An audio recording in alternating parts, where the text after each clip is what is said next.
Hei hopsti YouTube fam, Miikal siin ja mida muffi, te kuulete mind, aga ei näe. See on siin kanalil midagi uut. Ühesõnaga käisin ma eelmine nädal Tartus filmimas kohalikke ekstreemsportlasi ja nüüd te näetegi, mida nad oskavad. Ning video lõpus siis juba räägin, mis on selle video eesmärk ja miks ma üldse Tartus käisin. Aga seniks nautige eksklusiivset ekstreemspordi materjali.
Teie ees olid siis Gert, Timo, Alex, Eerik, kes on Eesti ühed parimad tõukeratturid. Ja peale tõukerate aega tuli siis parki rulatrenn, kus keskmine vanus oli kuskil 7-8 ja seda oli lausa lust vaadata. Nii et siinkohal suur respekt siis Tartu rulatreeneritele, et nad nii head tööd seal teevad. Plaanis on ka Tallinnas alustada rulatrenniga, nii et kui on huvilisi, siis andke kindlasti video all endast märku.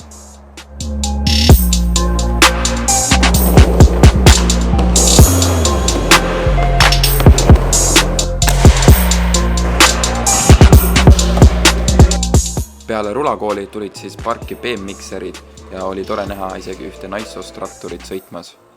Nüüd aga video eesmärgi juurde.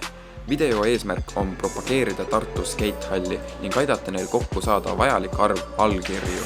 Kui me saame 80 allkirja kokku, tuleb Tartusse Eesti esimene korralik resikvarter.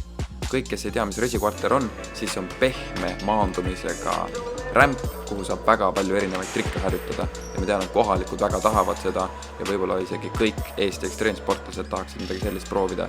Nii et ma jätan lingi video alla, nii et kõik tartukad, minge kinnitage oma panus.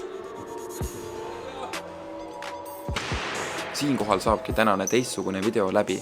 Võite oma arvamuse jätta siis video alla, kuidas teile selline lähenemine meeldis.